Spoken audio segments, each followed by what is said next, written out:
Digging through the past is not that hard. Rusted cars and broken shards, mining memories in an old wrecking yard. Echoes of laughter, whispers of pain. Time stands still, but the memories remain in this graveyard of steel. Welcome to the Wrecking Yard. I'm Jerry Wayne Longmire, and y'all are presumably still y'all.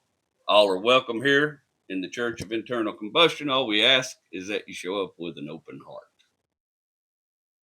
Before we can get into the story today, I want to go ahead and talk about my sponsors, and let's give them a big thank you for bringing the Wrecking Yard podcast to fruition. First off, we got Blair Moore and his Etsy shop, Motomancer. And he's a gearhead and an artist, and he's just creating fantastic things out of old motorcycle parts and old junk he's got laying around. And I just love the idea none of this crap's just ending up in a pile somewhere, that this dude's doing something beautiful with it. If you go to his Etsy shop, and I'll put the name of it down here again, but it's Motomancers on Etsy. If you go check it out, you're going to love what he's doing there. And if you were tuned in last week, you know that he made me these beautiful pair of bookends out of a 77 Yamaha XS750 pistons. The old Yammy, my favorite bike I ever owned. Not my actual bike. I wish I had it. I'd send it to him so he can make stuff out of it. But yeah, they're beautiful, gorgeous pair of bookends. I'm really excited about them. They're already in the office in my thinking spot. So go check him out. Motomancers. Some really neat stuff, and I'm just a big fan of it. And a big heartfelt thank you, Blair, to the wonderful gift. Also, Everyone Racers. It's a podcast about amateur endurance racing from beginner to advanced.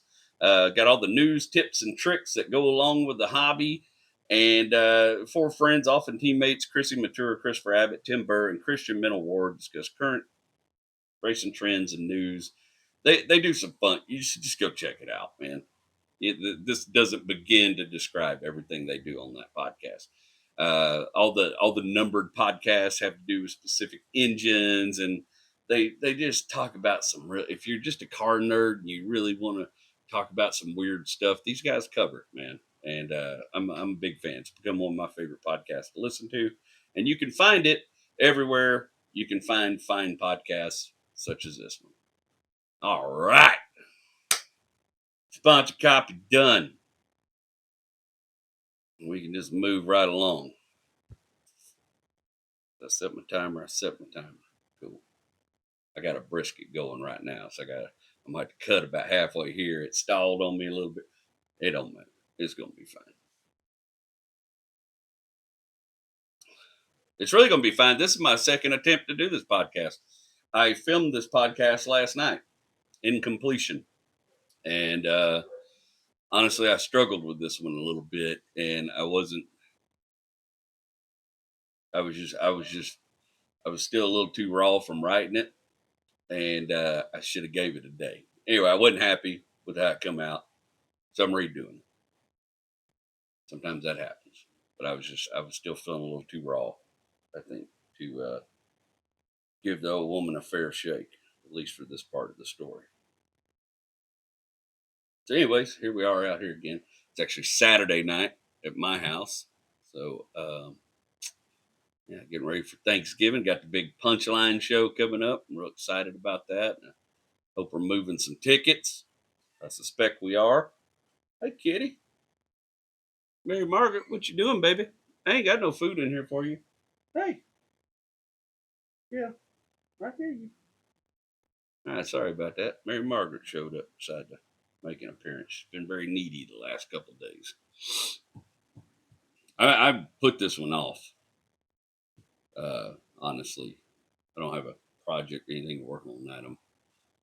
Everything I'm doing right now is big stuff and doing this smoker review. But I put this off. I avoided it because I knew how difficult it was going to be to write. And I had to really get into another headspace to go back to the good stuff. And luckily, I had a trip to North Carolina at the beginning of the week to do a corporate event. And oftentimes when you're traveling, the solitude or the solitary nature of travel makes a pretty good place to write if you're just trying to be off in your own head doing stuff. I'm very good at being invisible on the road and shrinking away to a little quiet corner and just not causing too much commotion. So did a lot of that. I wrote most of this on the flight to and from Chicago. I haven't been shy about the way I feel these days about my mom's mother, but it wasn't always like that. You have to understand from birth to my early teenage years, Papa Clark and Granny were my world. They were the grandparents I spent the most time with. I mean, they were, the wrecking yard was my home until we moved away. The wrecking yard was my home. And I never, at this time in my life, I never could have imagined a life that took me away from that or even damage that took me away from them.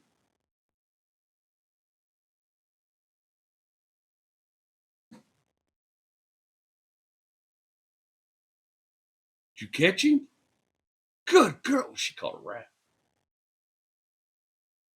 They cleared out the field behind my house. It was all grown up overbrush, and they cleared out that field. And I've literally been fighting rats with a golf club out here trying to get to the house. Oh, she got her one. Good job. Good job. I'm gonna cut a little piece of brisket for you later, kitty. That's work. That's what's up. All right, sorry. Where was I? Yeah, I couldn't imagine at that time in my life feeling the way I do about certain things now with back home with that place. People are funny, man, and damaged. Whew. That's the problem is damaged people damage other people, and all it leaves is like a wake of chaos and destruction and a wide path of it until finally one of these created damaged people becomes self-aware somehow and breaks the cycle. That's what I've tried to do is break the cycle. I've tried to let as little of that damage make it through to my children as possible. I'm sure they're going to be damaged their own way because of me, but I've tried to make it a lot less than what I spent a long time carrying around, not knowing what to do with.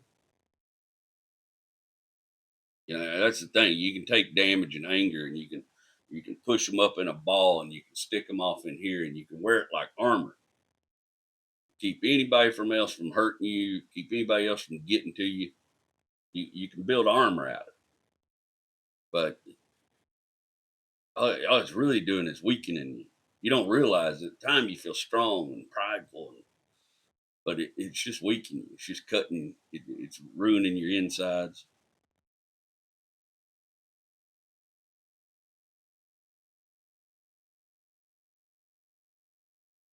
I picked this car today because it's the car I most associate with my granny. I mean, she had a ton of cars. She had a ton of cars. You know, Papa owned a wrecking yard. There was always another car, another pickup. She had a ton of cars. She used to really love these little Subarus. Back in the '70s, they made these little Subaru cars, these little two-door Subarus, and boy, she liked the hell out of them little Subarus, you know. And Papa usually had two or three of them in the wrecking yard for parts. But this car is the one I most associate with it.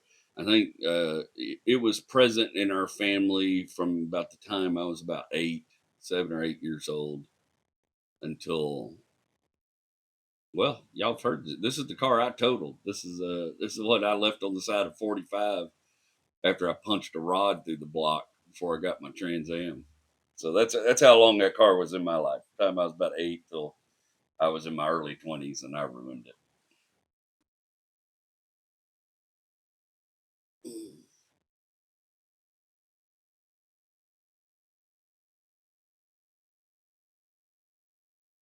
So back in the '80s, there was a big Petrowax plant right there on the side of 42.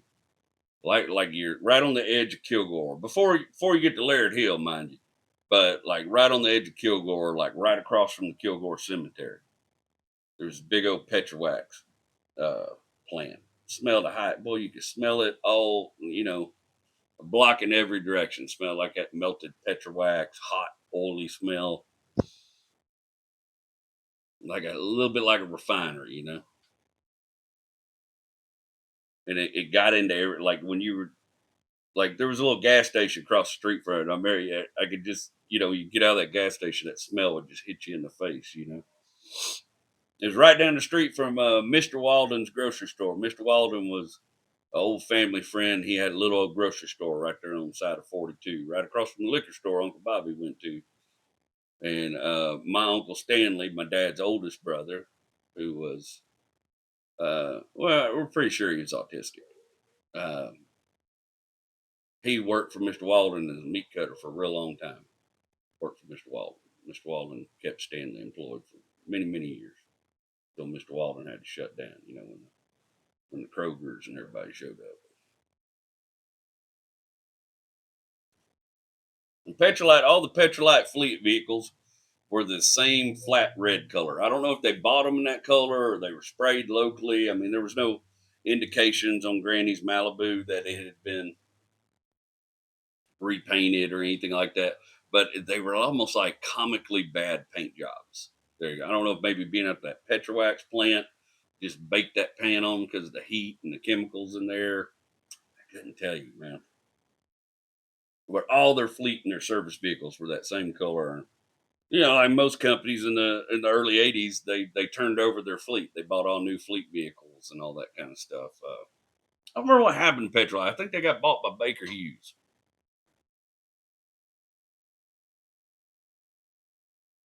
But when they sold them fleets, they sold off a handful of these four-door Chevrolet Malibus, and there's like a weird version of this car made that is called, a lot of people used to call it an Iraqi boo, but basically Chevrolet made a whole bunch of these four-door Malibus for Iraq. They were going to be used as taxis. Some people call them Iraqi taxis, but those were like special. They had a 3-speed manual, and they had extra cooling, engine cooling, and like kind of a heavy duty air conditioner. I don't know. Something happened with those, and that Iraq couldn't finish paying for them, or whatever. So a whole bunch of them ended up in Canada and got sold in Canada. So those are kind of rare if you can find one of those. This is not an Iraqi boot. This is just the plain base model, worst piece of crap you could buy for a company car. It's like the precursor to the front wheel drive A bodies. This is the old A body, the cheap one, and they had a couple different engines. Uh, Granny's had I think most of these fleet cars had, it was a 3.8, but it's the 90-degree V6. And you may not remember this, but GM went through a period of time in development where they were doing these 90-degree V6 program, and it was basically they were taking a small block V8 and cutting the number 3 and the number 6 cylinder off of it for simplification of talking. And what it made were these, they finally got it right. They made one called a 4.3 later on it's actually a pretty good engine. But even the early 4.3s and the 3.3s and the 3.8s were basically just rough running, choppy little engines. They were trying to get a lot of torque out of a V6. They were just rough running, choppy little engines. And most of them just vibrated themselves to death. They were just rough running, out of balance boat anchors. They were not good engines.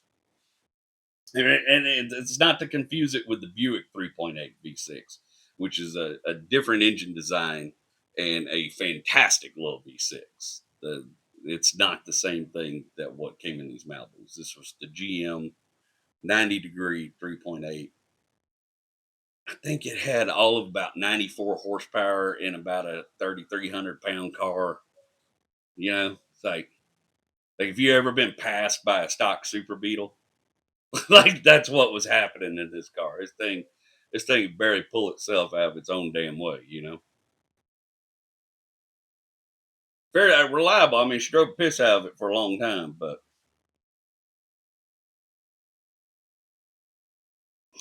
Papa, all true to his nature, done a bunch of wheeling and dealing, and somehow got his hands on one of these cars for Granny. I guarantee he didn't pay no cash money for it. He traded something for it. Something happened. Somebody owed him something. It's just how he worked. I think it's him that gave the nickname the Cessna, but that's what I always called it my whole life, was the Cessna. And Papa said it sounded like an old clattering ass airplane coming down the road. That thing rattled and clattered nonstop.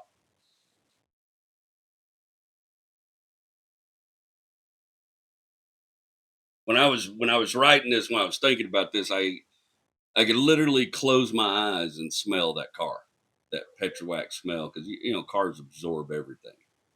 And it was sitting out there at that plant all day, and every time with the doors open and stuff, people getting in and out. It had another weird little fluke. The back windows didn't roll down. Back windows were in fixed position, which is kind of weird because this is back when people just smoked in their cars pretty crazy, and Uncle Bobby would just hop in the back seat and smoke a cigarette with the windows up.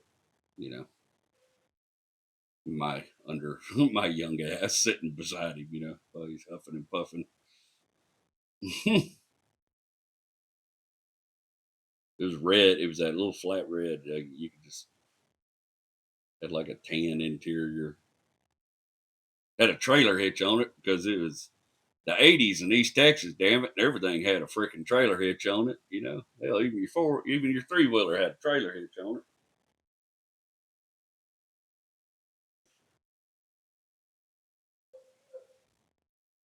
I've told you little bits and pieces about my granny, but I really kind of want to paint a picture of like where she come from. She's the youngest of her entire family. She's the baby, and her mama Edis died when I don't know. She was like 2 or 3 years old. She's very young. And her dad was kind of no account. We'll talk about him a little bit. His name was Andrew McBride. And her siblings, basically, she had four siblings. She had an older brother named Lonnie, and Charles, and Ed, and a sister named Marilee. I guess there were six kids because she also had an older sister named Ruth. Marilee, I think, did most for raising. Then I called Marilee Nanny. She's my cousin Ricky, and my cousin Tony, and my cousin Gina's grandmother. My uncle Ronnie, my aunt Pat's mom. Marilee did most of my granny's raising, I think. That and maybe her brother Charles, tried to step in quite a bit.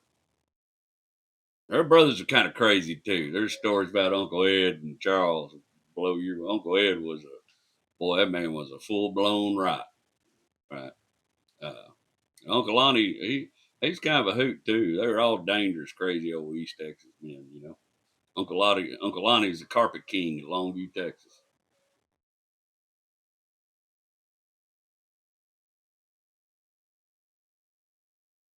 Granny is short, redheaded, Irish temperament. Well, she do her, well, she didn't take no guff. Her daddy was a bit of a con man and a wildcatter. I mean, he had a couple honest hustles, but he had a whole lot of hustles that I don't think were all that honest. There's rumors about him selling oil leases and shit that didn't belong to him, stuff like that. And kind of sounds like Uncle Bobby a little bit, maybe a little bit like me. I maybe got a little Andrew McBride in me. He was a hustler. He's and he wanted to be around people, money and stuff. Drug his kids out to after his wife died. Drug his kids out to Beverly Hills, California, and he drove tour buses and hustled for tips and cash. And I think maybe he sold some real estate, whether it belonged to him or not. I don't know. My granny would tell me all these stories, about all the wild stuff she did with her dad when she was just a kid. How he took them out to see the Golden Gate Bridge, all six of them in the same car. He just after his wife passed, he just sort of drug his kids along on his adventure.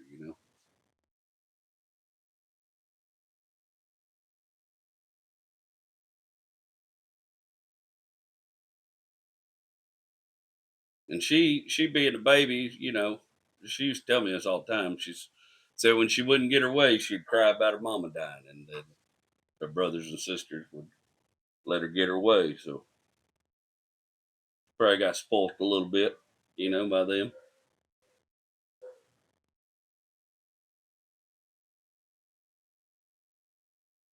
I feel like I already tell y'all this story about Nanny's kind of crazy. I was always really close to my nanny.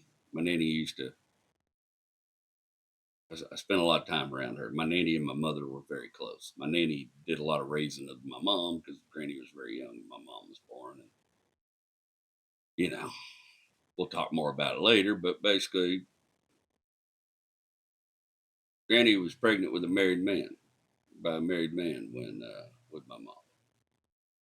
You know, I didn't know all this when I was young, but Nanny did a lot of the raising my mom, and you know, I was first grandchild on that whole side of the family, and Nanny, you know, Nanny doted on me quite a bit.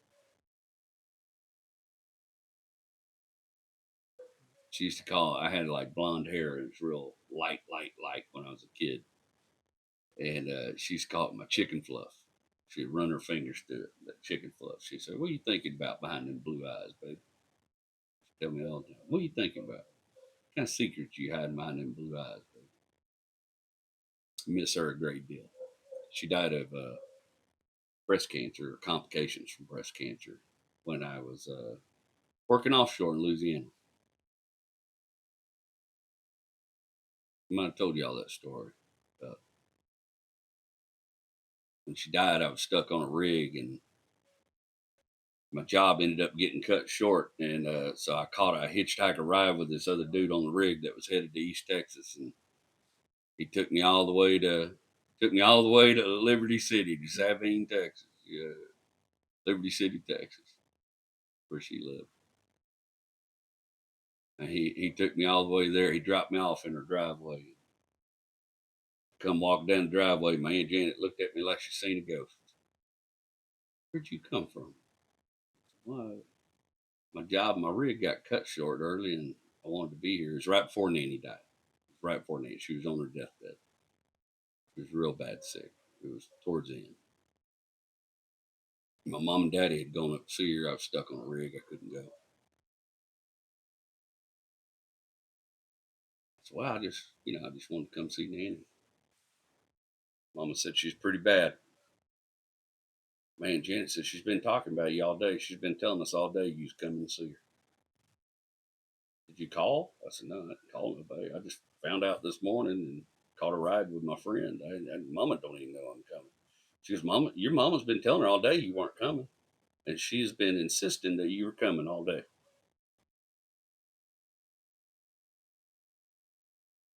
And sure enough, I walked in that house and walked up to my nanny's. They had her in the living room on one of them adjustable hospital beds. She was so small. And she just beamed and smiled when I walked in, like she just knew I was coming. And the rest of the family looked like their heads were going to fall off. "Where'd you come from?" "My mom." "Where, Jerry Wayne, where'd you come from?" I was like, "Our job got cut short, and I caught a ride with one of the rig hands because I wanted to see Nanny." And Daddy just looked at my mama and said, "I told you he's coming." And I sat and talked to my nanny for a good long time, and I had a wonderful visit with her. And I think she died about a week or two later when I was out on a rig job again. I didn't get to go to the funeral. But Nanny and Granny, both of them, my granny and her older sister, I called my nanny. Their mama, her name was Edith Johns, but her maiden name, I believe, was Stone, or maybe her mom's maiden name was Stone. And the Stones were witches, like real old Arkansas, Tennessee country witches, like Dark of the Moon Appalachian type shit. My granny's grandmother, people used to come from all around, buy tinctures and have her do spells and buy cures from her. They were witchy people, witchy people. That's a weird thing to say in 2024, but like real witches, not Not like these girls that listen to Stevie Nicks a lot and smoke a little too much weed. Not like that. Like real witches. Like witches did spells and believed in the power of whatever it was they was doing to folks.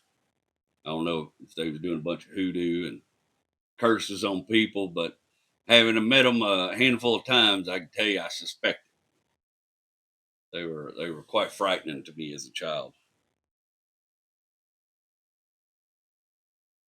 I tell you how witchy they were.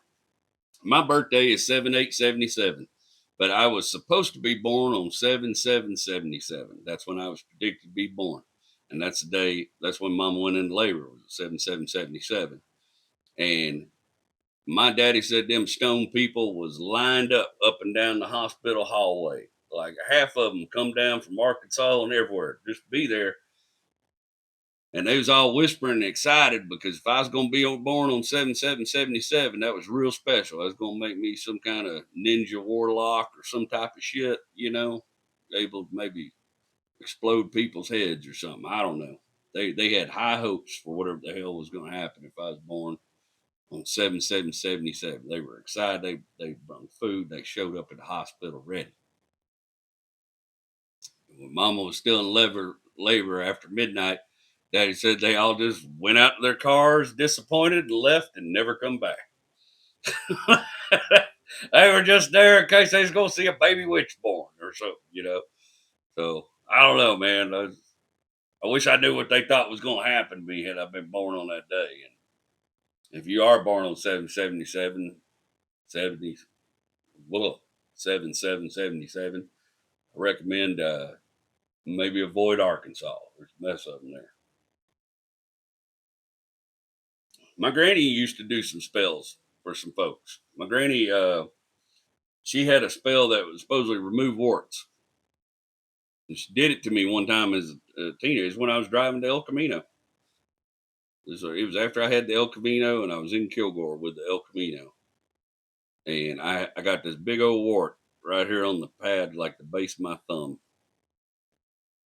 And in the past, I got a wart, I would just do whatever my mom told me to get rid of it. I hadn't had a bunch of them, but this one kept coming back. Granny said, I can get rid of that wart for you.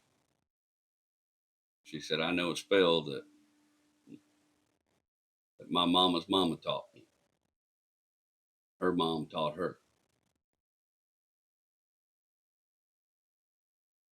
I forget the details. She made me go out and find my favorite stone. I had to go find a little stone pebble that I liked out in the yard. And I found one. I brought it to her. And she brought me a little matchbox, like the little matchboxes, the stick matches used to come. What the shit was that? A little bug. She brought me a little matchbox and some wrapping paper and a little bow. And she rubbed this stone around that wart like 7 times, and 7 times she said this little chant about sisters. I don't remember what all it was. And then when she was done, I had to take the stone from her and put it in this little matchbox and wrap it up in pretty paper, tie a little bow on it. And then she told me over the course of the next week, just drop that package somewhere, street, wherever. Didn't occur to me at the time the reason you're supposed to drop that package according to the spell. I've read a little bit about it since then. Is because whoever picks up the package and open it, I guess is supposed to get the wart. Boy, I'm full of bugs tonight. Talking about that witchy shit. Anyways, I don't know. I don't know if the spell got rid of the wart or maybe it just fell off, but it disappeared in about a week, and the wart went away. It's one of those things I don't care to look into too much. I don't know that I believe in all that sort of nonsense, but I do believe in the power of manifestation, and I do believe in the power of thought process bringing things to fruition. So I don't know. I don't know how much of it's that kind of thing, and how much of it, maybe I was just washing my hands better. Who knows? I'm not one to tell you that stuff is real, but I'm telling you, she did it to me. Wart went away, and I assume some poor son of a bitch somewhere in Kilgore got a wart all of a sudden when he picked up a package and opened it, or the way it's supposed to work. Boy, I got it's right here. There we go.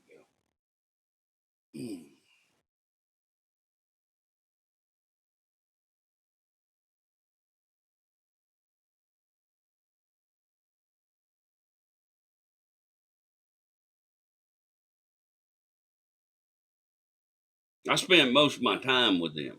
I had to tell you that because, well, for one, we lived in the wrecking yard where their house was, and the wrecking yard was at the bottom of it, and our house was kind of at the side of it, facing Sexton Road. It was a piece of land my papa give mom and daddy out of the wrecking yard. The shop in the wrecking yard right by our house. Uh, it was just a short trail from our backyard through the wrecking yard to Granny's house. You have to understand that the wrecking yard, while it's full of cars, is also full of giant pine trees. This is the East Texas pine curtain, and there's 60, 70-foot pine trees everywhere. So the wrecking yard at night is very dark, very scary place. There's even really, honestly, I've told y'all this before, but there's a lot of places in the wrecking yard, like even during the daytime when the sun was just sweltering, that you were just walking on pine needles amongst old cars and completely darked in by a canopy of pine. And on that side of the family, on my mom's side of the family, I'm the oldest grandchild. I'm the firstborn over there. And I was Granny and Papa's boy. My dad used to tell me Papa wasn't excited about becoming a grandfather. He felt like he was too young, and he probably was. And my mom was very young when she had me, and they were very young when they had their kids. As a result, when I was a kid, my grandmother was in her late 40s, or something. They were not old people. Not like my Meemaw and my Papa Longmire, who were already old people when I was a kid. You know, my dad's the baby on that side of the family, and he had brothers that served in Vietnam and were quite a bit older than him. You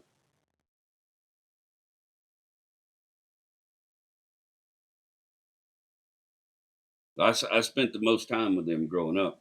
My dad and his dad had a very quarrelsome relationship back in. That sounds familiar, don't it? They didn't, we went to church with them and we did family stuff with the Longmires, but we didn't spend a lot of our free time with me, mom, and papa. And Granny and Papa Clark were right there. Granny doted on. I was her little. Everybody called me Little Jerry. I was her little Jerry. I was her first grandbaby. She had an affectation towards boys. She liked boys better than girls. I can tell you that. And anytime my mom had to work, or mom and dad just need some alone time, or whatever, they need to go run errands, or mama need to run errands. Dad worked all the time. I was with Granny. And then after we moved to Houston, I would spend all my summers with Granny, at least till I was about 14, 15 years old. 15 years old. I told y'all, it was my first summer away from her was the summer I spent with Longmire. But she was the built-in babysitter. And I want to paint a picture of her house for you so you can understand this crazy old museum. You have to understand they didn't have a lot of money, but also in a rural area like Lover's Chapel, like out in the sticks in the 80s, before the internet and everything, we were about a decade behind everybody else. Our appliances were about 2 decades. Our cars were at least a decade behind everybody else. So I grew up in an older way than the people I grew up with.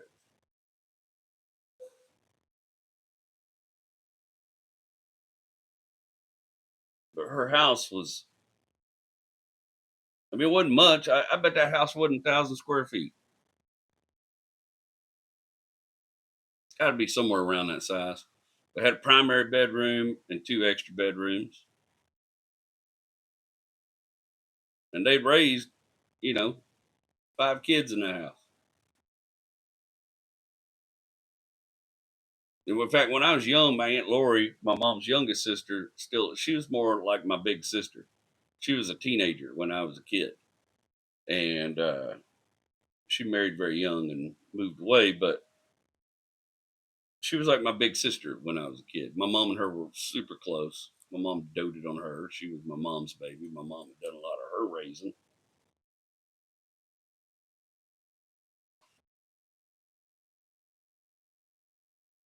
The house, maybe 1,000 square foot. In the hallway, there's a big old gray heater, gas heater. Had the little white ceramic, like mesh looking stuff in it, and then the wire guard, and had a real flame behind that. It was natural gas. She had a big old, uh, maybe it's propane shit. They had a big old tank out in the driveway, big old tank, huge pressure vessel that they'd get filled up by the gas man.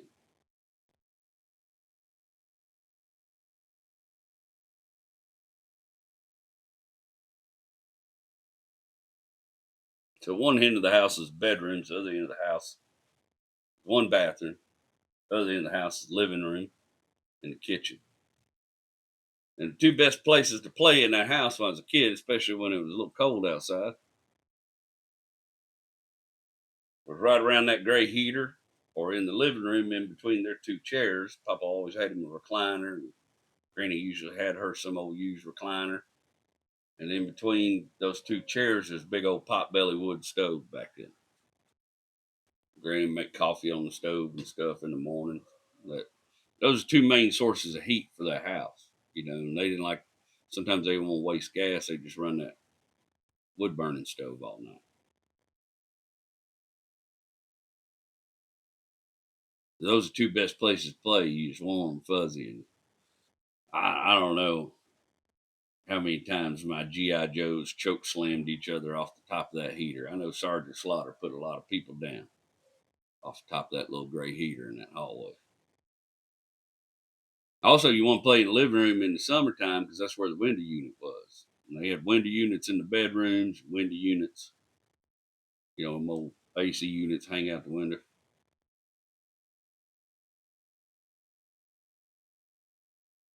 Inside in the living room, when I was a kid, they had big old cabinet TVs. As things modernized and other people modernized, they got the used stuff other people had. And I told you, Granny had a bunch of DVDs. Not DVD, VCRs. She would buy them from garage sales and fix them up. And then she'd go down to the rental place and she'd rent all the movies she wanted to. She'd bring them back. She'd pirate them.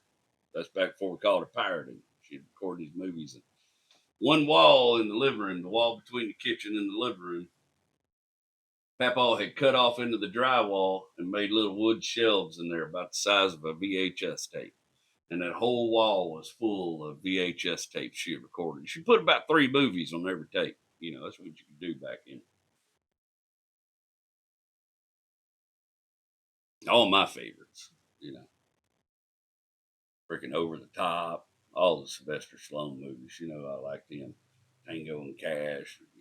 As it went on, she would record them for me. All the Rocky movies. I would watch the Rocky movies over and over and over again.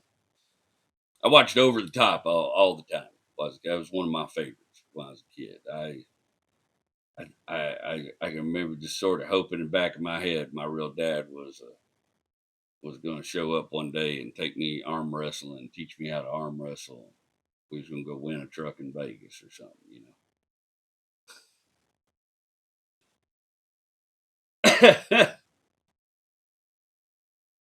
All the Smokey and the Bandit, all the Cannonball Run movies, Sonny, Hooper, all the good Burt Reynolds stuff.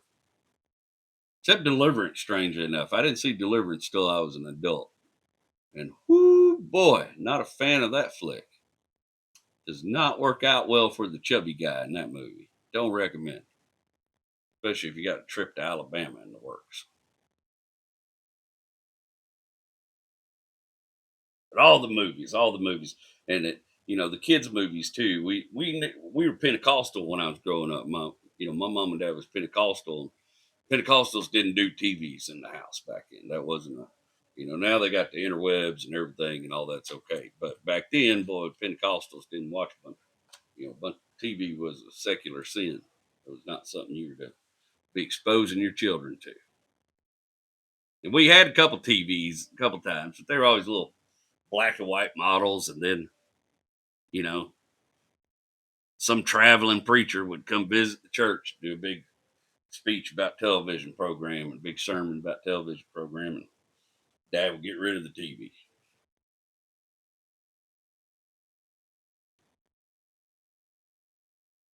Granny always made sure I had that kind of stuff. Granny had me a little black and white TV with an Atari 2600 set up she got from a garage sale. I had Pong. She had me a Pong set up at one time. And she got me an Atari 2600 from a garage sale and a whole bunch of games. And I played just about every game on the Atari 2600. I played on that little, like a 13-inch black and white TV back there in one of them spare bedrooms. Played them games. Probably where my love of gaming began, I'm sure. And then back there in them spare bedrooms, she had shelves, and she was a little bit of a hoarder, And she would go to these garage. She was a garage sale queen. She'd go to these garage sales all the time, and so these shelves were full of books. Sometimes just old textbooks, old school textbooks, and a lot of it just science fiction and Greek mythology and books about the Bible. Probably pretty heady reading for a child, but I was an avid reader and voracious. You know what I mean? Like I read everything. And she gave me my funny books, my Archie, and my Jughead. She'd buy them from garage sales for me too. Big stacks of funny books for $1.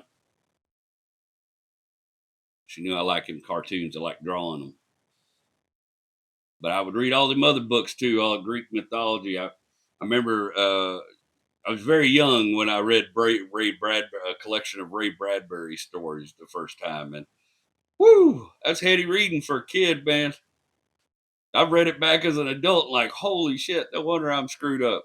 Isaac Asimov, man.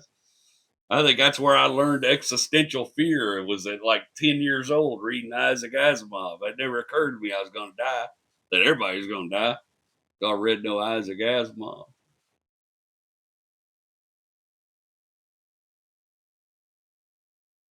That her home was my paradise. It was my place. I come from there. It's a part of who I am. That education I got in that home, good or bad, made me who I am.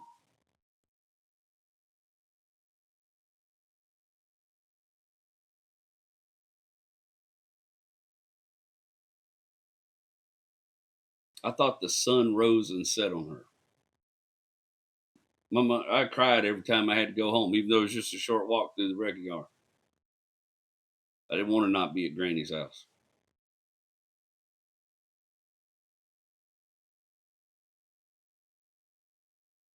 I loved the way that house smelled in the morning with her coffee going, her folders going, coffee for Papa before he went to work. And then before Papa got home from work, the kitchen was always alive with energy and smells and heat from cooking.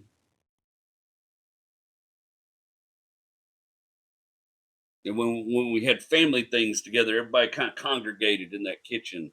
The women would hang out in the kitchen and smoke cigarettes and sneak drinks here and there. This is the drinking side of this is not the Pentecostal side of my family. And, get into Papa's hooch a little bit here and there. And the men would hang out in the living room and listen to what Papa had to say most of the time. Argue amongst themselves about cars and cubic displacement and transmission types.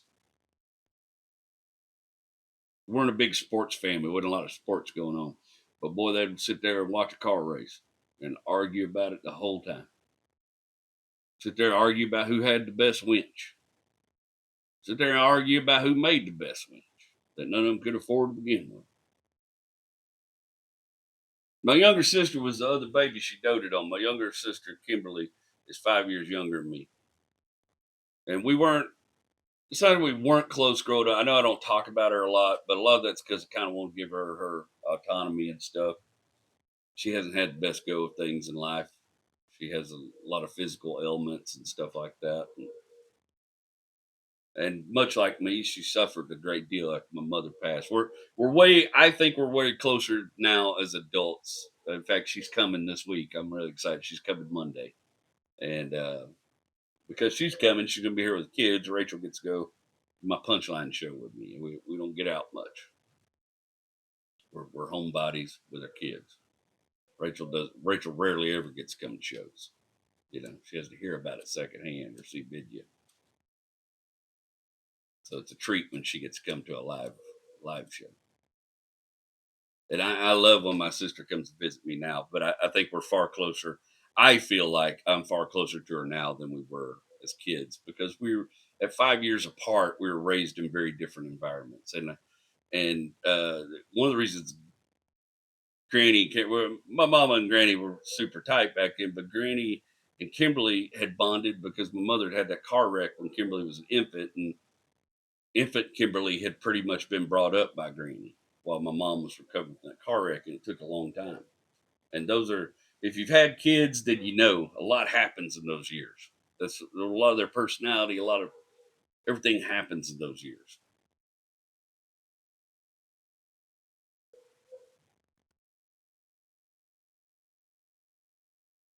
But I can tell you, you didn't get bored at Granny's house, right? There was just always something to do. I had my Atari. I could watch movies. I could read books for hours. I could go out and explore the wrecking yard. I had a couple forts. You know, I've told y'all about my Volkswagen bus fort with my funny books and my Shasta Cola. Sometimes Granny just give you an old Folgers can full of nails and a board and a hammer. You hammered nails in a board and you felt like a big man, like you was doing work like big men do. You know, you felt like you was doing something important. She used to tell us a story about me is when I was about 6 or 7 years old, and you know, my family was Pentecostal. They didn't do a lot of cursing and whatnot back in, and she used to tell this story about me that did you eat that rat already? Where did it go? That is wild, man. Cats are wild. And she used to tell a story about me. I was about 6 or 7 years old. And we always had stray dogs around the wrecking yard. Papa didn't like snakes, so he kept cats and dogs around the wrecking yard, run everything off.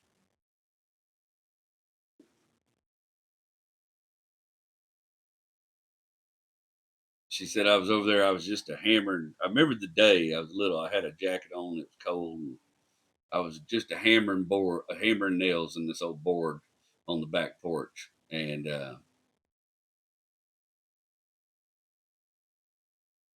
this old black dog they had kept coming up and licking me in the face. And they always had some kind of camper trailer. They like camping. And they always had from the teardrops on. They always had some. My family didn't have money. They didn't, but they always had stuff. It was 10, 15, 20 years older than everybody else's stuff. But Papa was always wheeling and dealing, working little side deals. You know, he's just one of them old resourceful men. They always had stuff. They did all the stuff I had little dirt bikes and stuff, but they were old, you know. But she was in the camp. She said she was in the camper. She was working in the camper, cleaning up the camper, and she heard me holler, "You damn dog! If you lick me again, you damn dog, I'm gonna kick the shit out of you." She said she come running out that camper. She said, "Jerry Wayne, little Jerry, what did you just say?" And she said I jumped right up at her with that hammer in my hand and looked right at her and said, "Well, the damn dog kept licking me."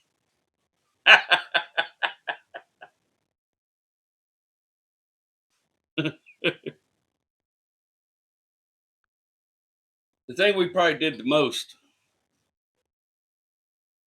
me and Granny, was just sit on the floor with her record player and listen to music.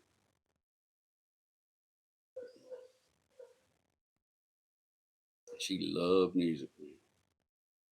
She loved music. She had a huge. She had records. She was a garage sale queen. She had all the records, and probably a great deal of the music that I still love now is because of that time.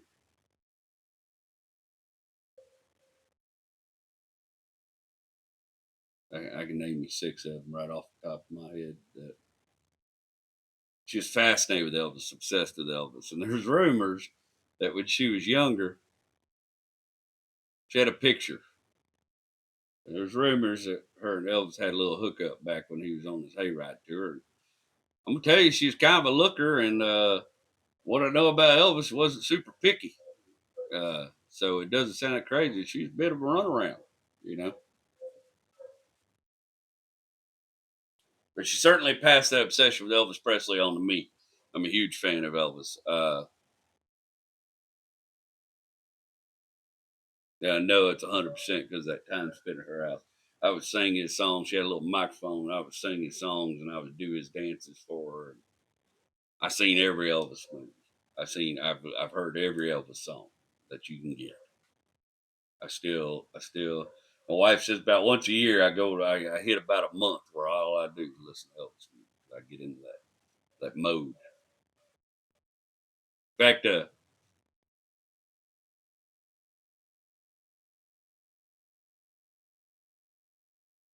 yeah, it don't matter. I sure I get that from her, but John Denver, Neil Diamond, Janet Dean, Elton John, the Beach Boys, we listen to it all, man. Listen to it all, man. I still love John Denver. Neil Diamond, I can remember when Brother Love's Traveling Salvation show would come on. Boy, I would put on a whole show for her. And she'd laugh and giggle the whole time and sing right along with me. She just thought it was fantastic. The night I recorded my comedy, Brother Love's Traveling Salvation show has a lot of meaning to me because it's that old time preaching I grew up with and those master showmen. If you listen to Brother Love's Traveling Salvation show, he's telling you about one of the best, one of the best to ever do it. The night before I recorded my comedy special, The Wrecking Yard, I was in the green room, and Slade Haynes would tell you I was in there listening to Brother Love's Traveling Salvation show on repeat, just getting in that mode.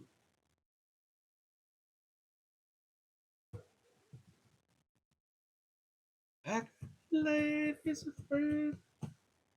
Everyone knows. Everyone knows about Brother Love's show. I always wanted to build a Vegas show based on the song Brother Love's Traveling Salvation Show. Mm, a little past my prime now for that, but boy, it could be cool if you did it right. Jan and Dean. I was introduced to Jan and Dean before I was introduced to the Beach Boys. I love the Beach Boys. The Beach Boys is Good Vibrations is my go-to song. When life's thrown me too many curveballs and I can't get right and I feel like I'm spinning out, I can put on Good Vibrations. I can hear the first couple beats of that, and then love the colorful clothes she wears, and I'm in sync with it, and that's my go-to. It's my go-to bad day fix song. Good Vibrations. Jan and Dean, Dead Man's Curve. We would sing Dead Man's Curve, and I would do the voice, and boy, we'd laugh and cut up. I didn't even know what an XJ was by that age, but I just thought it was some super fast car. I was real disappointed the first time I seen an XJ. I was even more disappointed the first time I drove an XJ. The 409 didn't disappoint. I did drive a 409 one time, and I was real happy about that.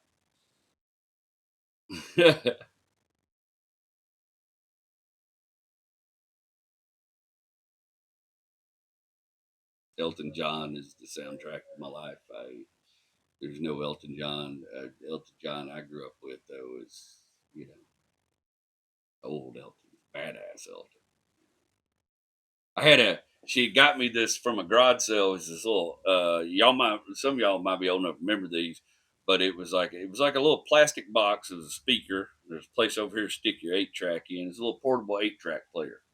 Big speaker, had a volume button, had a big old like a dynamite handle on top that you pop down to change the track on the song. And I don't remember what all songs were on it, but I had one of my favorite ones to carry around in the wrecking yard. I used to tape it to my bicycle, ride around on my bicycle with it. It had Benny and the Jets, and Goodbye Yellow Brick Road. Goodbye Yellow Brick Road still one of my favorite Elton John songs. But I can't hear it without thinking about the wrecking yard, without thinking about that time in my life. She loved the lyrics, man. She would get off on the lyrics. She would tell me, when Benny and the Jets come on, man, she would sing she's got electric boots, some mohair soon. You know I read it in a magazine. She'd cackle. She just loved that line. She would tell me that Bennies were a truck driving drug, and that's what you know, all the little conspiracy theories about music back then. She knew them all, man. Everything about Elvis, everything about Jan and Dean, what happened with Brian Wilson, why he went crazy, you know. It was the lore. It was the lore back then that drugged me into the music was great, but the lore behind the music.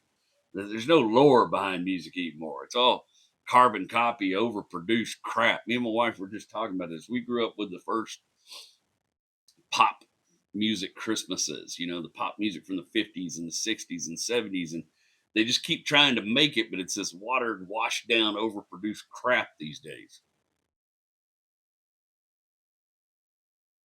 The music was raw back then. Buddy Holly and the Crickets was raw, and the lore behind the stories and behind Waylon Jennings and Buddy Holly.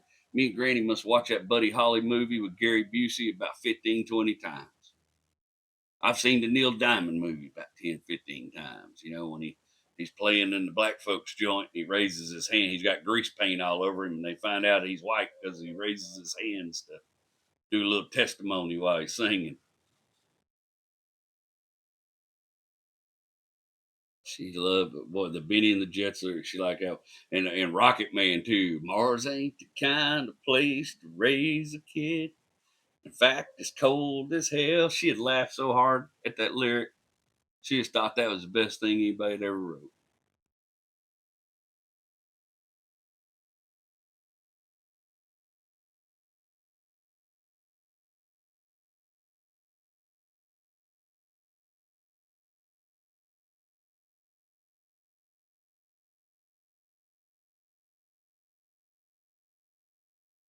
There's a lot of places my comedy comes from, but a lot of it comes from her house. I can tell you that. She had albums of Bill Cosby. She had albums of Jonathan Winters. I listened to Ma Fricassee, Jonathan Winters all the time, over and over again. And the lore about how he was crazy and they kept locking him up and he kept escaping, and it was the lore. She knew all the stories, you know. Whether they were right or wrong, who knows? But it was the stories, you know.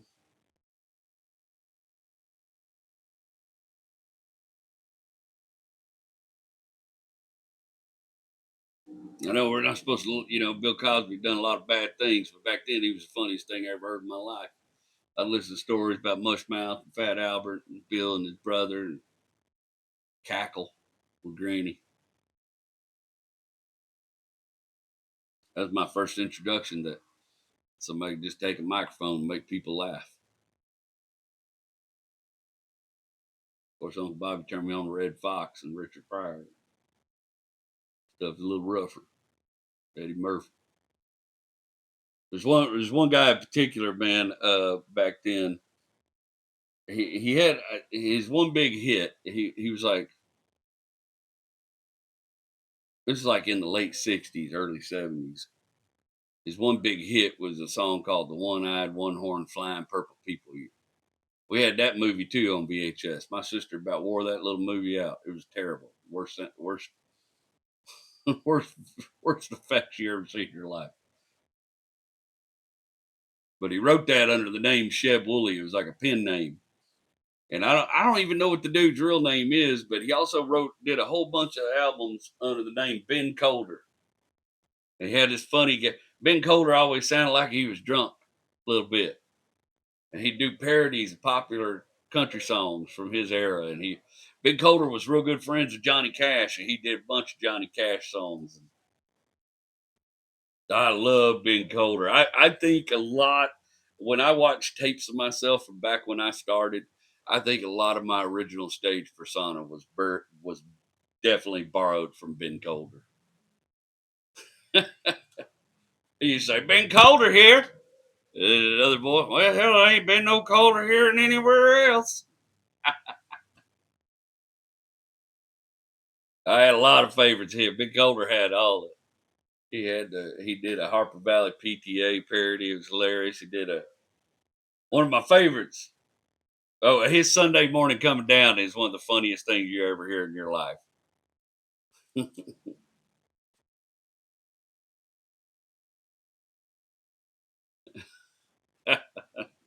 I had a beer for breakfast, and then another, and then another one to top it all. Probably problematic for a kid to be listening to, but damn it, he was funny, man. One of my favorites was he did it for the Kenny Rogers song Ruby, don't take your love to town. He would do it as Ruby, please bring your love to town. He was a dude called her on the telephone. Tell your old man you go and see that old sick widow Brown. And Ruby, please bring your love to town. He had a line in there where he said, I'll be glad to buy the drinks if you just bring your purse. You know, it hurts me to ask, Ruby, but it hurts not to drink worse. That's the best redneck drunk gaslighting you ever heard in your life. Oh shit! Go on a rabbit hole, man. If you don't know who Big Colder is, I found some of his stuff on iTunes last night and had a ball. Listening to it. But just go wherever you find it, YouTube, whatever. Go look up Ben Colder. And if you like old classic country music, boy, you about to have a time. You thank me later. You about to have a time and a half. Get you a little whiskey. Oh, Ruby, please bring your love to town. Weekend full of rain. She used to record cassettes on tape cassettes because we had a tape player in the Malibu. She'd record cassettes for our car trips. And I tell you, that Malibu, clattering or not, she took that son 50 along to Houston, hell, and every place in between. If the pedal pushed, she went, you know. She always had a couple extra antifreeze bottles full of water in the trunk just in case it overheated. Extra bottle of oil when the engine run low on oil. Them old 3.8s, they wasn't leaking oil or coolant. They wasn't running, baby. And we hit every blasted garage and junk sale and junk barn from Tyler to Overton, and stop off at the Family Dollar or the Dollar General on the way home and get some of them cheap Hydrox cookies and some Shasta Cola for me. Dollar General was different. It's not like a Dollar Generals you got now that pop up everywhere. These old weird convenience store things in the sticks. Dollar General back then was like a big store. It was like a big. I got my butt whooped in the Dollar General more times than I care to admit. I got my butt whooped with a clothes hanger in the Dollar General one time for acting up. But we went everywhere, man. She didn't let nothing slow her down. We just went, you know. Every day was an adventure with her. We just got in the car, went. We singing Forever in Blue Jeans at the top of our lungs while she bobbed that little red head up and down, driving down. I think she might have still smoked cigarettes back then. I remember her smoking cigarettes in the Piggly Wiggly. They had an ashtray in the car. Forever in Blue Jeans, babe. Well, a little old lady from Pasadena come on, and there was this hill. When you come out of Overton, got on the main road, you went up this hill, and then you come down this big hill right before you got to Highway 42. And well, I don't know, it just seemed like it's always we was coming down that hill when little old lady from Pasadena would come on. Boy, she'd floor the old Cessna, boy. That some 50 rattled it like it was gonna come apart. And go, Granny, go, Granny, go, Granny, go. Well, she's gonna get a ticket now sooner or later, 'cause she can't keep her foot off the accelerator.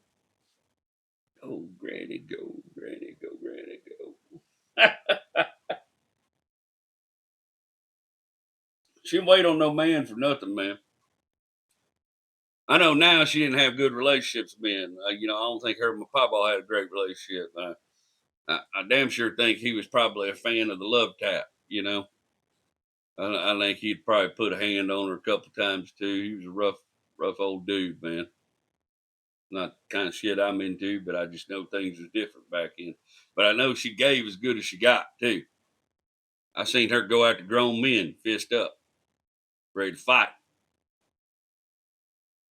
She's like 900 years old now. I'm still terrified of her.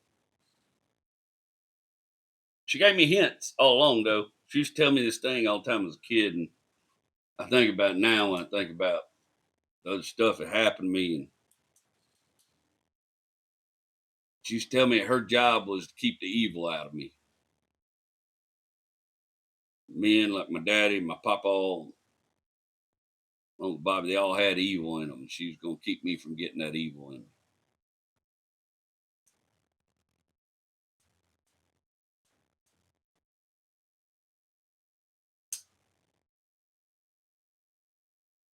I mean, she just did whatever, man. She just did whatever the hell. Her and my papa fuss fight all the time. He'd tell her not to do something, and that just seemed like it spurred her to go ahead and go do it. It was after he died. She blew up a car battery in her face one time. She wasn't a great mechanic, but she just decided she was going to do something. She'd go out there and do it. And the car battery she'd got for a car was the cheap one. And the battery post didn't fit on it. And this is when she had my mom's Taurus. And she decided she'd just take a hammer and beat them battery posts on there.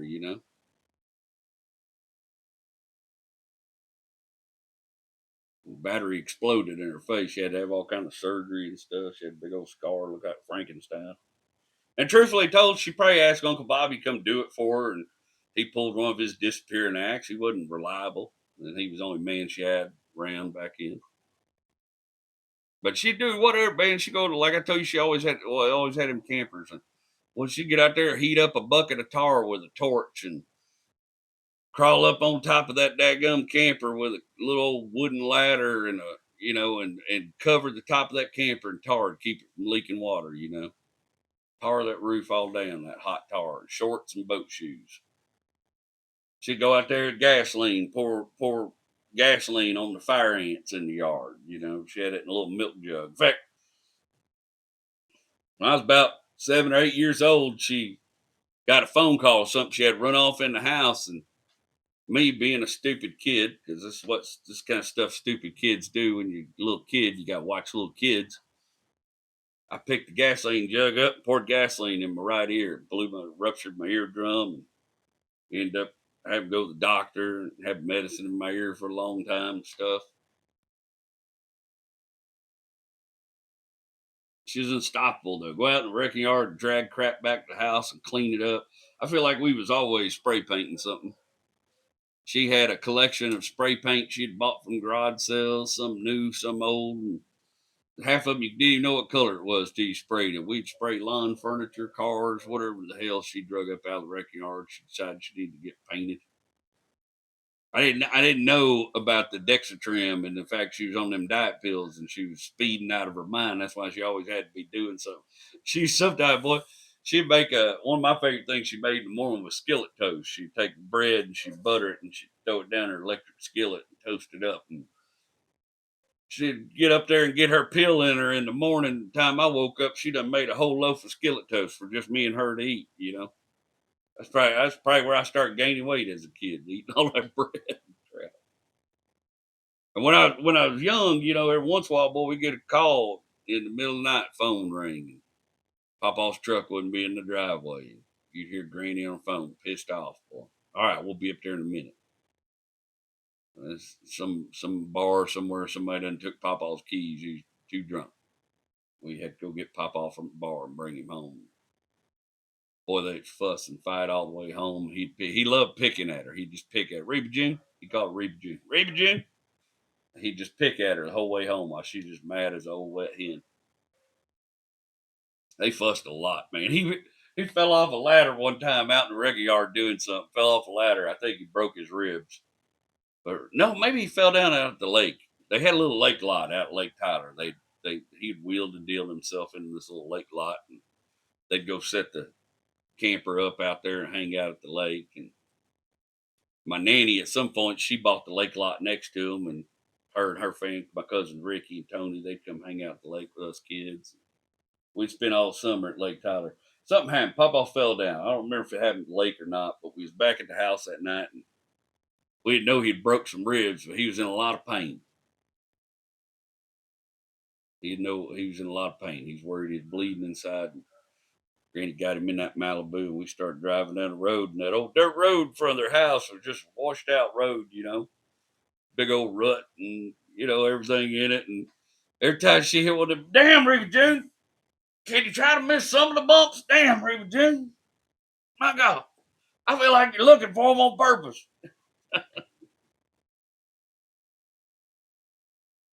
I told y'all about his little ski boat he had. That little ski boat he got back from the shop. And Granny knew I wanted to drive that boat. Granny said, "Boy, we're going to take that boat out the lake." I was about 12, 13, something at that time. And she called Papa, asking what she needed to do to hook the boat up to the Malibu at work. And Papa said, "Don't mess that boat. I'll bring it when I come down this weekend."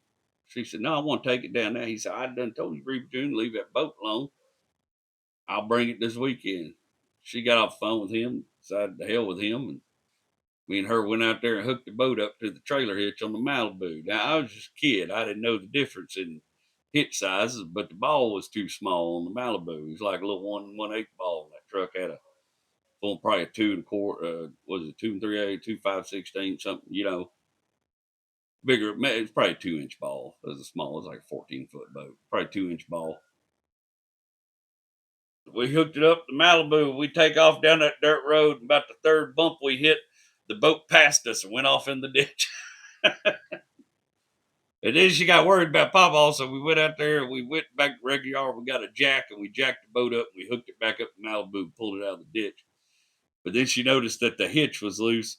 So she took bungee cords and electric tape and duct tape and just the biggest rig up you ever seen to hold that thing on there. And we towed that boat to Lake Tyler all the way from over to Texas. Boy, Papa got out the lake that night and saw that boat behind that Malibu. He flipped his shit. Damn it, woman, I ain't got the right ball. She's probably what gave him a heart attack. Right after he died, my little cousin Brandon, that's my Aunt Lori's boy, he was about 8 years old, and he had he was the little one. He was the new favorite at that time. He spent a lot of time with him when he was a baby. He's probably the only one that knows him about as well as I do. Him and my sister. And Brandon was living with his family in Jacksonville, Texas, and we went to visit him after Papa died, and he was Papa's boy too. And he said, "Papa's dead?" And I said, "Yeah, he was a little old thing." He says, "Is it because Granny bugged him to death?" And boy, I remember my dad almost hollered when he heard that. He thought that was the funniest thing in the world. It's because Granny bugged him to death. Somebody said that around that baby.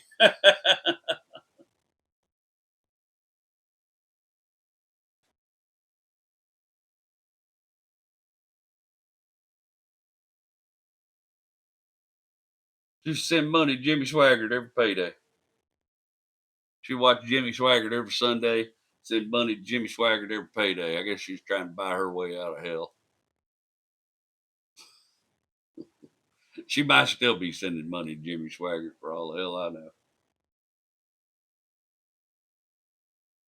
I had freedom there in the wrecking yard. I could just do whatever. I told you I had this little a Honda Z50 Monkey that Papa had wheeled a deal, traded, and got me. And it was built from about 3 different Honda Z50 Monkeys. And my dad had done most of the work to get it, running.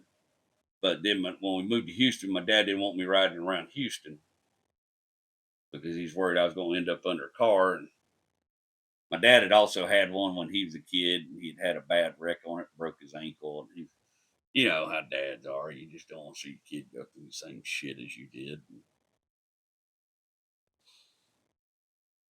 My dad got mad at Papa and Granny about something. He hauled that mini bike back. That it wasn't a mini bike. It was a Honda Z50 Monkey. It had like a motorcycle style engine on it, little 50cc engine. Wasn't like a mini bike with a Briggs and Stratton on it. I had one of them too. I built out of the wrecking yard. Had a Tecumseh motor on it, little 3-horse Tecumseh motor on it. That Honda Z50 Monkey had, like I said, parts from about 3 or 4 different little old motorbikes off in the junkyard, off in the wrecking yard. Dad got mad. He hauled it back up there. Well, when I was up there during the summer, I got bored. Probably about my 13th year. Granny said, "Let's see if we can get your mini bike running." Me and her got out there and we worked on that mini bike till we got it running. We poured enough gas in the car, but that thing would fire up. It was a kickstart, had 3 gears, didn't have a clutch. Boy, I really had some freedom. I was some kind of somebody on that thing, buddy. Blah, blah, blah, blah, blah, blah, blah, blah, blah, up and down that dirt road, all through the wrecking yard. If you run up Sexton Road, there's a cattle guard on Sexton Road, and then you just went up a big hill, and right across from the wrecking yard was just pasture. It's all Curly Taylor's pasture. He was a cattle rancher. It's just cattle pasture, all Curly Taylor's pasture. And it's a free range cattle. There's some barbed wire fences and whatnot, but all the roads, the little dirt roads, was open all through the pasture. And I take that while I run across that cattle guard, and I up that hill and hit them dirt roads, up and down them dirt roads, boy.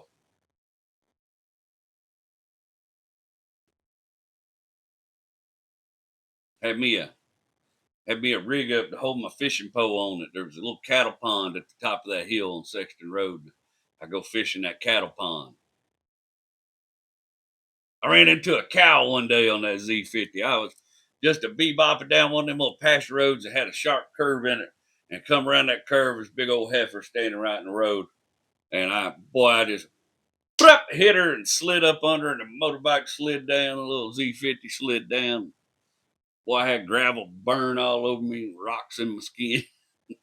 The old cow just walked out of the road like nothing happened.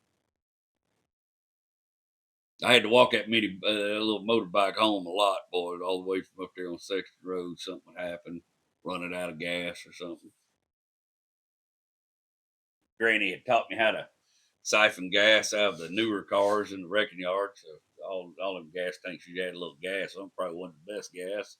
Smelled a little funky, but back then, I don't know if I know y'all noticed this, but gas used to last longer back then. Back then, boy, you just leave a tank of gas sitting 6 months and still fire something up with it. Nowadays, boy, I leave a can of lawnmower gas about 2 weeks. That crap's gelled up and smells like garbage.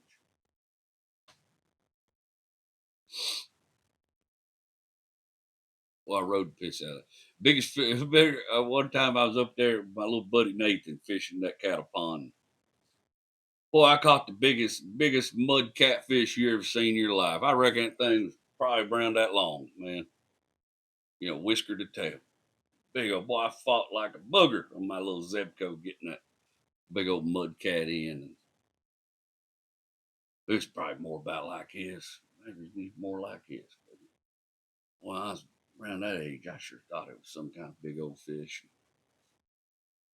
Couldn't wait to take that fish home and show it to Granny. And we fished whatever she gave. Granny would give us, chicken gizzards, old bologna, old can of corn, old high top can of corn, whatever, man. Just whatever she had laying around. That's what we used to pay. We'd dig up worms. Sometimes I caught that mud cat on some old bacon. She decided not to cook. Remember, my buddy Nathan had to take my fishing pole on his bicycle, and I was on the motorbike, and I had to ride that motorbike all the way. Sexton Hill was steep, boy. You come in that hill towards that wrecking yard, holding that big old mud cat flopping around. back to Granny's house. Granny said, "Boy, that's the biggest fish I think I ever seen." I thought, "I think so too." We got to show it to Papa.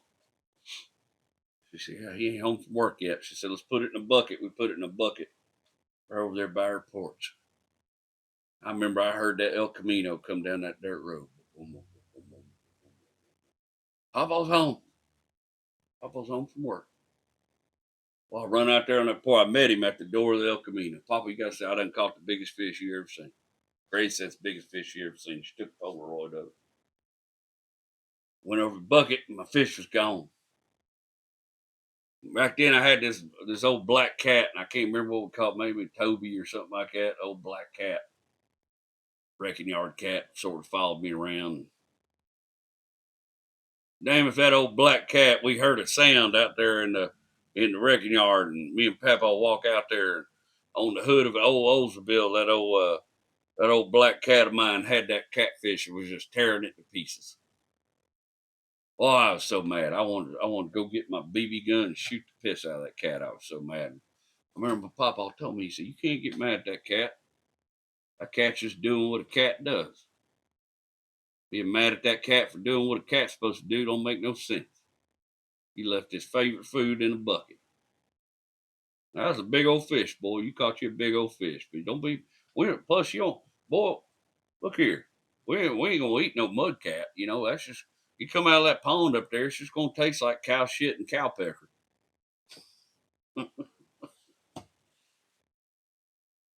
Can't be mad at a cat for doing what a cat does.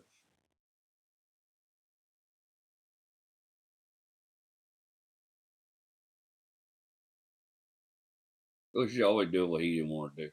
One time, me and Ricky, we wanted to go fish out deeper in the lake, at Lake Tyler. Me and my cousin Ricky.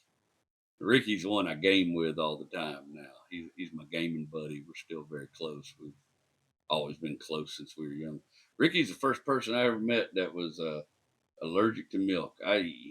My first exposure to soy milk was when we were kids. Ricky had to have soy milk, and I always think that my Aunt Carlene must have had to drive all over East Texas to try to find soy milk back in the 80s. I'd be surprised if you could find it there now. Me and Ricky, we had an idea, and Granny said, "Want y'all, we got, see, back then, them pontoon boats in the lake at Lake Tyler, they had these big old styrofoam pontoons. They didn't have those metal ones. They're giant styrofoam oil can size, like a 50-gallon drum of oil size styrofoam pontoons. They stopped using them because the nutria would eat them, tear them up, and probably not environmentally sound to be dropping little styrofoam pellets all in the lake all day." Back then, but we had found a couple of them old styrofoam pontoons, and we found enough wood around the lake and old docks that were broken and coming apart. There was a lot of abandoned stuff out there, and it was kind of the poor side of Lake Tyler back then. All the fancy houses were on the other side, and this is kind of like the poor side. And we found a bunch of these boards, and we built this platform, and we lashed them pontoons together underneath it. And Granny had some old outdoor carpet. We covered it in that outdoor carpet, and then we found this big pink board, and we painted "Diamond in the Rough" on it, and we got in the newspaper. We got in the Overton newspaper. People liked our little pontoon raft, and we had these big tall poles, and me and Ricky would pontoon ourselves out there and fish off the "Diamond in the Rough." I was scared of the dark, man, like nobody you ever seen in your life back then. Probably because I was reading all that Isaac Asimov and Ray Bradbury and hanging out with a bunch of witches. So I get scared of the dark. I had night terrors and stuff, and nobody knew what to do about it. But when I would stay with Granny, Granny would just give. There was a big popular cold medicine that had just come out called NyQuil, and it was this green nasty stuff. And we all know what NyQuil is now, but that original NyQuil, woo, had some alcohol in it, I think. And Granny would give me just a shot of NyQuil every night before I went to bed. And she knew ghosts was real. She believed me. She was the only one that believed me that ghosts was real. But she say, "I gotta give you this NyQuil because the ghost can't get you if you don't open your eyes."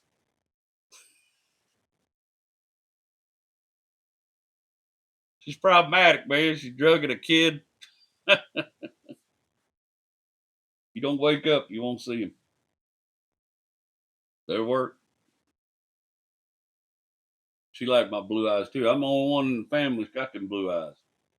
Uncle Terry's on my dad's side got blue eyes, but they's a little different than mine. Mine are kind of gray blue, and I didn't know who Raymond was back then, but she used to tell me all the time. She say, "Boy, you look just like my friend Raymond. You got the same blue eyes."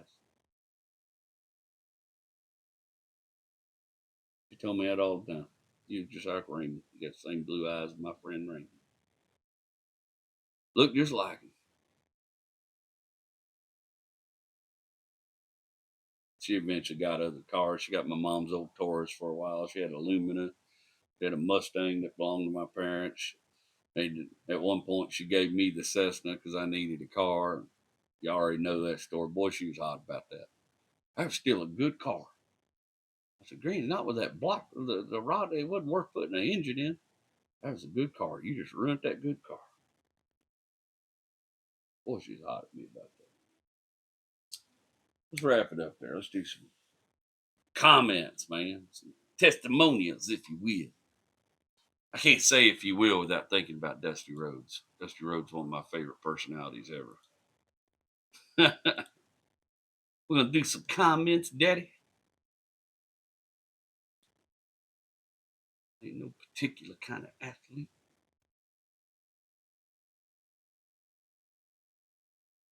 There we go. At Rico Suave 8. Oh, Rico, that's my boy right there. Oh, my old JCW buddy. Love the intro music. Man, that's an AI song I made. I kept trying to use other different kinds of music stuff and license it through YouTube, and YouTube kept scratching my monetization, screwing with me about it. So I went on a little AI app called Mozart, and I spent about 3 days creating that song. And I think it's called Digging for Memories or something like that. But if y'all want, man, you let me know in the comments. I'll find a way to send it to you if you want to hear the whole song. I kind of tweaked it and played with it and just kind of had fun with it, use it for an intro song. But yeah, it's just AI weird stuff. At Timothy Kofke 5575. My dad passed in 2013. He had a construction company. We used to ride together on the faraway jobs. 11 years later, there's still a shiny spot on the passenger headrest from his bald head. I've cleaned the truck many times, but the oval spot is still there, and it still makes me tear up some days. That's because ghosts and cars go together, brother. That ain't just his bald head on that thing. That's his every bit of being. All that time y'all spent together shared in that vehicle. That's what that is, bub. Those are the only cars I've ever regret getting rid of, really. Is the ones that got ghosts that was important attached to them. At PBR Street Gang 69. That's a name. I don't know if I want to see the PBR Street Gang. When your boat has a hole in it, you have to shoot a second hole in it, let that water out. Works for me. I shot a hole in a boat one time. I ain't proud of it. I don't remember how old I was. I was definitely in my 20s. And for whatever reason, I decided I needed a boat. I bought this little junky ass John boat off of. I think I was doing some work somewhere and somebody had the boat. And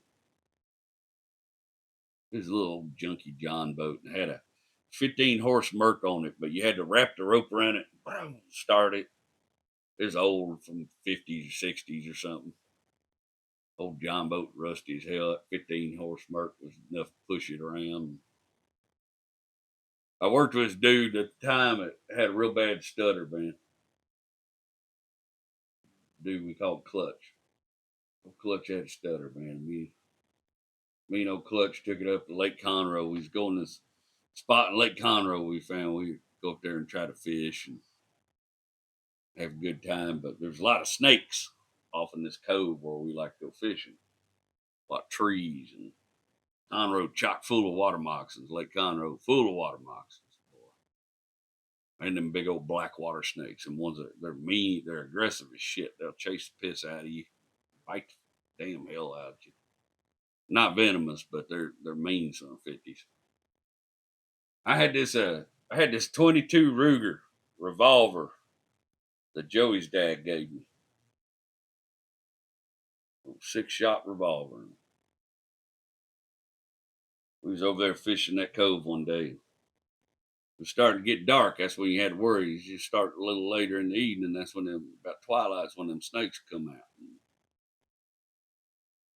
I heard old Clutch start behind me. I heard him fidget around back there. I said, "What is it, Clutch? Spit it out, man." Clutch said, "There's a snake in the boat." I whirled around and I'm gonna tell you, it's a water moccasin. Might have just been a black water snake. They're falling out of a tree. Was right there in that boat with us. I reach off my tackle box, grab that 22 Ruger, and I shot 6 holes in the bottom of that boat. And it worked. It worked, all right. Now, I didn't hit the snake, but I scared the piss out of the snake because that snake waddled his ass, flopped up the side of that boat and out in the water and got as far away from us as he could. But then I got panicky because the boat water's just coming up like a sprinkler to the bottom of the boat. I start trying to start that motor. I can't get that motor started. We start trying to paddle that boat. We're terrified now. We're in the cove where all the damn snakes are. We start paddling that boat to the edge of that cove. At some point, I said, "You on your own, Clutch." Boy, I just hopped out of that boat with my tackle box, started running to that water. I thought if I run fast enough, them water moccasins couldn't get me. There's a Clutch behind me. Whoa! Oh shit! I forgot all about that. You reminded me of it. Yeah, I just left that. I left that open. Somebody found a John boat with 622 holes in it and a 15-horse Mercury engine up there at Lake Conroe. And they're welcome to it, and all the snakes that like it too.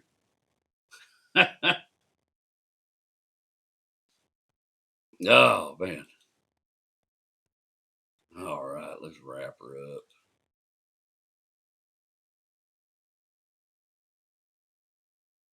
Uncle Bobby's the first one to tell me about Raymond. So here's the deal, man. I'm just going to tell y'all the in and out of it. Granny was pregnant by a man named Raymond Harris when she met my grandfather. And my grandfather went ahead and married her anyway. My papa. Raymond Harris is my mama's daddy. Now, we didn't know all this back in. But when I was 16, 17 years old, Bobby took me out to a piece of land one day, introduced me to Raymond Harris. And I was hot with him already because the way out there, he told me what he thought that Raymond Harris was my papa, my grandfather, mom's father. I can't tell you much about Raymond Harris. I don't remember much about him. He's a big man with blue eyes. But we left. We got in that truck. I cussed Uncle Bobby like a dog. I cussed him all the way back to Kilgore. I was so mad at him. We fight like brothers. I cussed him like a dog. I regret that. I don't regret a lot, but I regret that. I cussed him like a dog. He finally got time to listen to it. He said, "I told y'all about J.D. Harris had the salvage yard. When I was trying to make money in the wreck yard, I'd melt wire down, take wire to him back at El Camino. J.D. Harris always treat me real nice." And Uncle Bobby said, "J.D. Harris don't like nobody, but he likes you. You can't figure that out?" Makes me wish I'd spent more time around J.D. Years later, in my 20s, my mom finally did enough research that she was pretty sure Raymond Harris was her dad. My Aunt Robbie on my dad's side, my Uncle Terry's wife, Aunt Robbie, she's a very close aunt growing up. She had a sister named Susan, and Susan worked over at Kilgore Nursing Home. That's where Raymond was at the time. She was one of his caretakers. Raymond had dementia. My mama wanted to go see him. And my mama packed up in her car. We went to see him together. And he was pretty dementia ridden at that point. He couldn't talk. He'd make sounds. He's making sounds, but his face looked just the far stages, end stages, benches lost motor control and everything, and his muscles start seizing up, and his arms are all seized up. Didn't look nothing like the fella I met. Boy, my mama had some shit to say to him about what a low down, dirty son of 50 don't take care of his kids and don't. And she had every right to say it, you know. She was on the receiving end. But boy, she sure told him a mouthful that day. That'll stay between me and her. Everything she had to say that day. I found out years later, just for shits and giggles, I did a DNA test. And all of a sudden it popped up. I was first cousins with just about every Harris person in East Texas. I mean, but Randy and Jenna, all them people I grew up with. I always think Randy knew because Randy used to tell me all the time. He was crazy, but Randy Harris used to tell me all the time. You need to come down Montgomery County and meet all the rest of the Harrises. It's a great time. We have a great time when we get together. He always wanted me to go.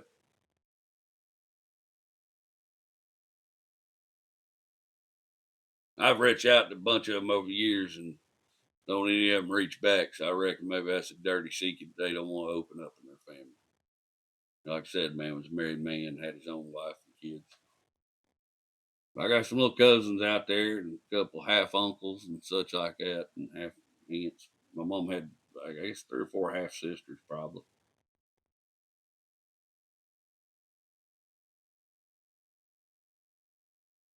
I don't want to talk anymore about Granny. This is probably the last time I'm going to talk about her.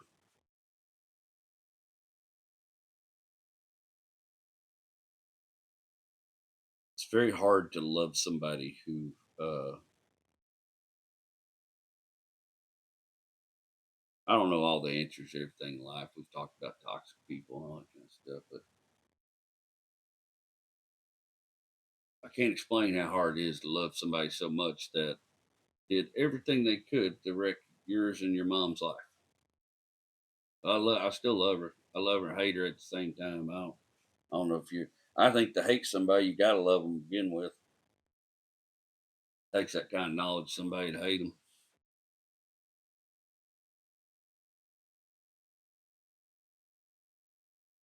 As always, man, I appreciate y'all sharing your Sunday with me, taking these little trips. If y'all are in Houston, you want to see a good stand-up comedy show, come out and see me at the Punchline tonight before Thanksgiving. What else you gonna sit around and argue with your family all night about an election that don't even matter now? Just come on out the Punchline, man. Let me make you all laugh. You have a good time. We're gonna throw a shindig there. I'm gonna let you guys. I mean, I'm gonna have to do both these episodes, but I'm gonna let you guys vote on where we go next week. You can go down in the comments section, not here in the chat, but in the comments section.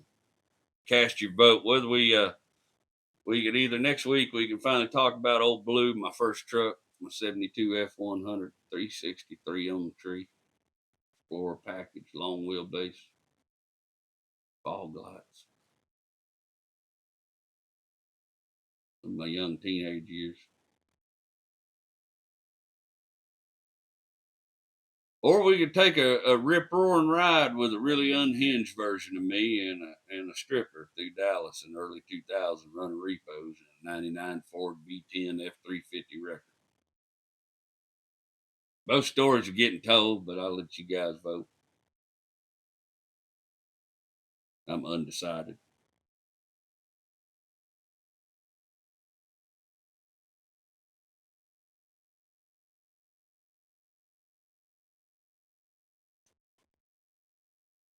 Thanksgiving is coming. I hope you do get to have good Thanksgivings with your families. Those of you who still got family left. Thanksgiving is my favorite holiday. My favorite Thanksgivings are from Uncle Larry and Aunt Barbara's house. Paper plate Thanksgivings. Hold up tables, paper plates full of good food. Hope y'all get to have a good holiday. As always, I'm rooting for you. Tell you that every week. I mean it. I'm rooting for you. Hope the obstacles in your life are getting less or you're getting better at knocking them the hell down. Either way works.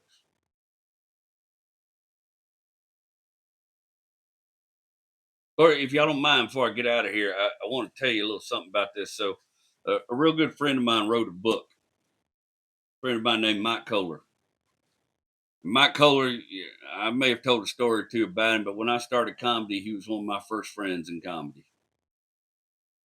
We called him Nurse Mike. He was an emergency room nurse. He always showed up at the comedy club in his scrubs, fresh off the shift. But he's a good old boy from Waller. You know, he talked like my kind of people. He liked the same kind of stuff I did. We both like Elvis. And we go hang out at his hunting camp out in Luland, his family's hunting camp. And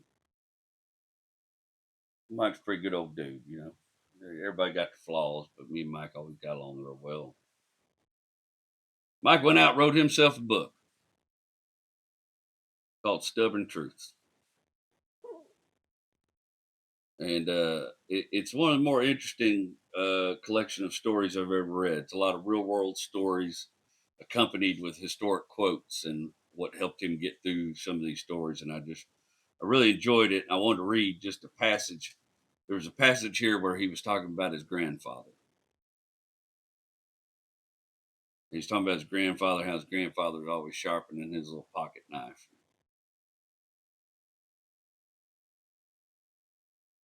There's a passage here I really enjoyed. It says, in fact, after failing many times to learn how to properly sharpen his knife, even under the closest supervision of his grandfather, Michael came to the childish conclusion that young men simply couldn't sharpen knives. He decided there must be some kind of magic in the hands of old men to help them know just how to move that blade against the stone. Possibly it was a gift or a talent or a skill that boys and young men did not possess or simply could not tap into. Michael could further concluded that he did not need to learn how to sharpen his knife now because that skill would just come naturally when he got older. Even better, when he was older, he would have more time to do it then anyway. When he explained this to his grandfather, Mr. Brown, he just shook his head. Michael remembers concluding, as children are prone to do, that Mr. Brown's silence on the issue indicated that he was in complete agreement. It's one of my favorite stories in the book. It's quite a lengthy story, goes with it. So if you're looking for something to gnaw on, he ain't paying me for this. He's just a friend, and I couldn't wait to get my hands on his book, and I devoured it the first night I had it. But check, it's on Amazon. It's called Stubborn Truths by Mike Kohler. Enough room at the table for all of us. I say that all the time. I'm JW, and I love you.